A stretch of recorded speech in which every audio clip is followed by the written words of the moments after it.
تو اب جو صورتحال پیدا ہوئی، قلم کی حکومت جب شروع ہوئی اور رول آف لا جب شروع ہوا، تو اب گنتی کا معاملہ فیصلہ کن ہو گیا۔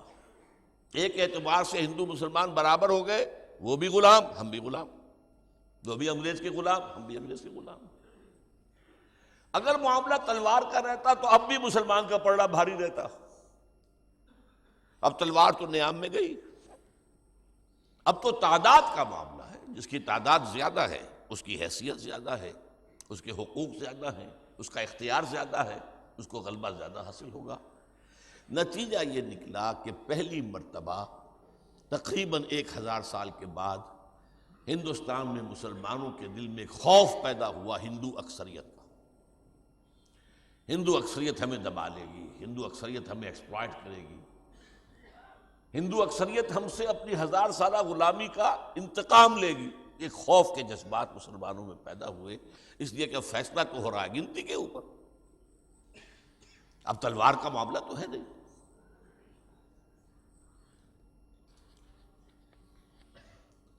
اب اس پر اضافہ ہوا ایک اور بات سے،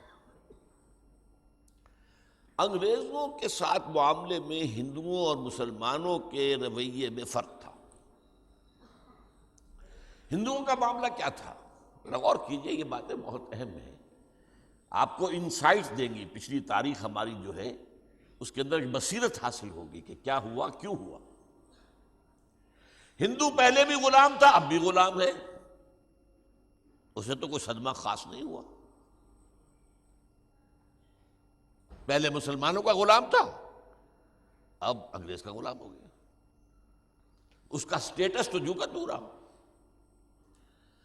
مسلمان حاکم تھے، غلام بنائے گئے، زمین و آسمان کا فرق ہو گیا، تخت حکومت سے اتار کر زمین پر بٹھا دیے گئے۔ نتیجہ کیا نکلا؟ مسلمانوں میں یقیناً بغاوت کے جراثیم تھے۔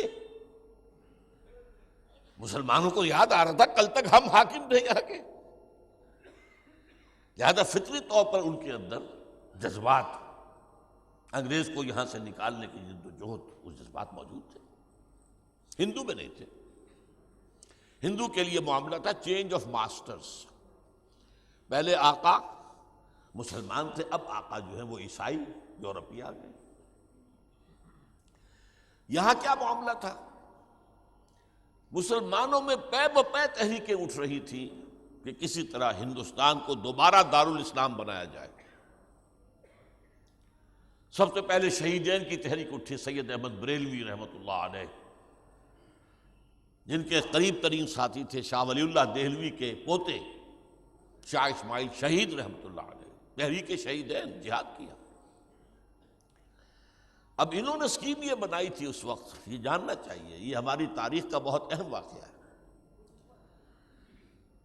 کہ ہم پہلے جائیں صوبہ سرحد،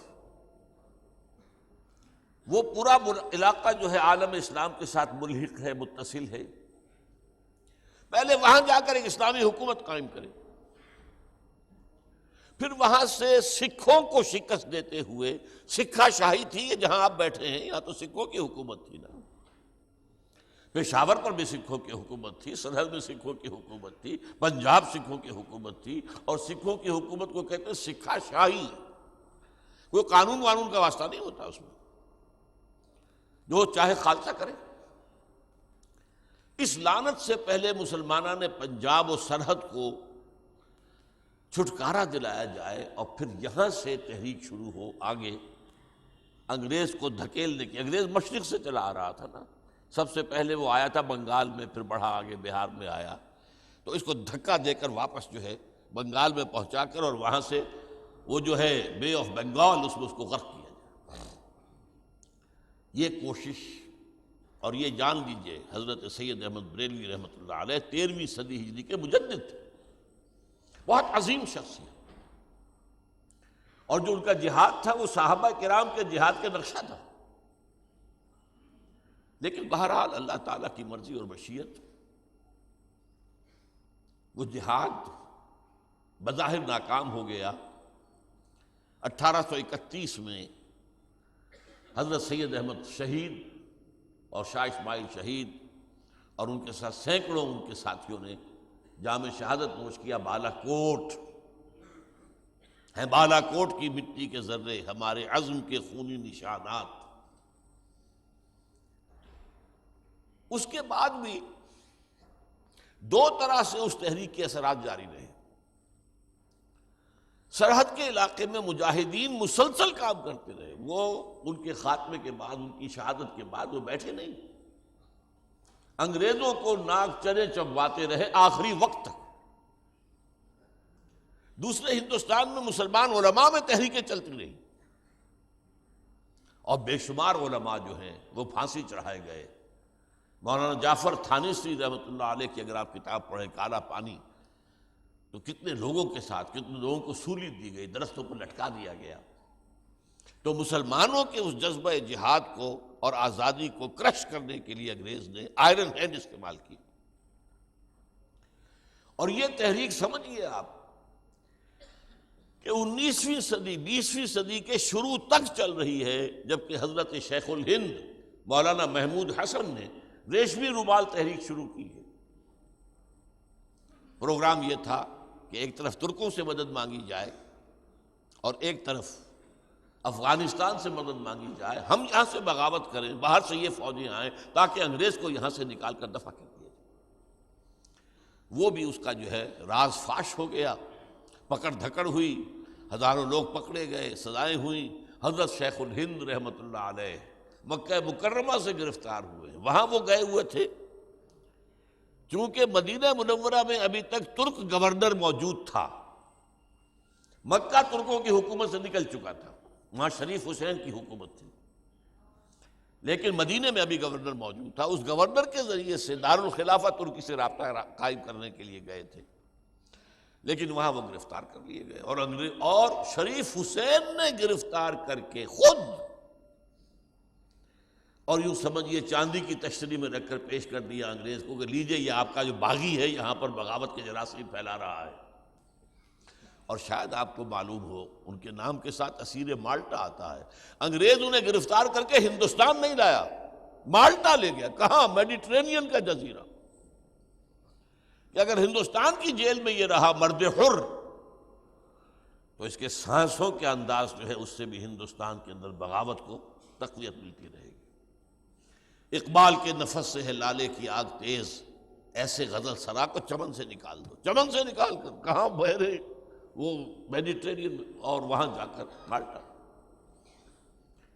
تو یہ میں نے آپ کے سامنے نقشہ رکھا، اور یہ بھی آپ کے سامنے رہنا چاہیے کہ سندھ میں بھی یہ جو ہمارے پگاڑا صاحب ہیں، ان کے دادا،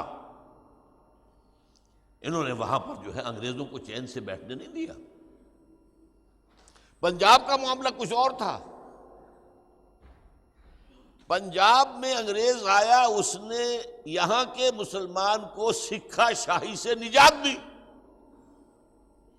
تو پنجاب کے مسلمان کے نزدیک انگریز محسن، نوٹ کیجئے اس کو، یہ نفسیاتی فرق ہے پنجابی میں اور سندھی میں، سندھی مسلمان اور پنجابی مسلمان۔ انگریز لہذا جتنا وفادار پنجاب ہوا ہے انگریز کا کوئی نہیں ہوا۔ 1857 میں دلی کو دوبارہ قبضہ دلوایا ہے، دلی کا وہ پنجابیوں نے دلوایا، مسلمانوں نے دلوایا، جبکہ سندھ میں انہوں نے براہ راست مسلمانوں سے حکومت چھینی تھی، وہاں بغاوت تھی۔ اسی لیے انگریز نے مشہور کر دیا سندھی نان مارشل ریس ہے، انہیں فوج میں نہیں آنے دیا، فوج میں آئیں گے یہ اپنے ساتھ بغاوت کے جراثیم لائیں گے۔ فوج ساری اسی پنجاب سے جہاں وفاداری ہی وفاداری تھی، اور یہیں کی فوج نے جا کر خانہ کعبہ پر گولیاں چلائیں، اور یہیں کی فوج نے جا کر جنرل ایلن بی کو دمشق کا قبضہ لے کر دیا۔ یہ تاریخی پس منظر ذہن میں رکھیے۔ بہرحال ایک طرف تو شکل یہ جاری تھی، دوسرا معاملہ اور ہوا۔ ہندوستان میں چونکہ اپنی تہذیب اور اپنی ثقافت سے بہت دور آ چکا تھا، 1000 سال تک مسلمانوں کے زیر حکومت رہا، تو اس کے کچھ اثرات ہونے تھے کہ نہیں ہونے تھے؟ ہم پر انگریز 100 برس 150 200 برس حکومت کر کے گیا ہے، تو اس کی تہذیب ہمارے اندر سرایت کر گئی کہ نہیں؟ چنانچہ آپ کے علم میں ہوگا کہ ہندو بھی فارسی پڑھتے تھے،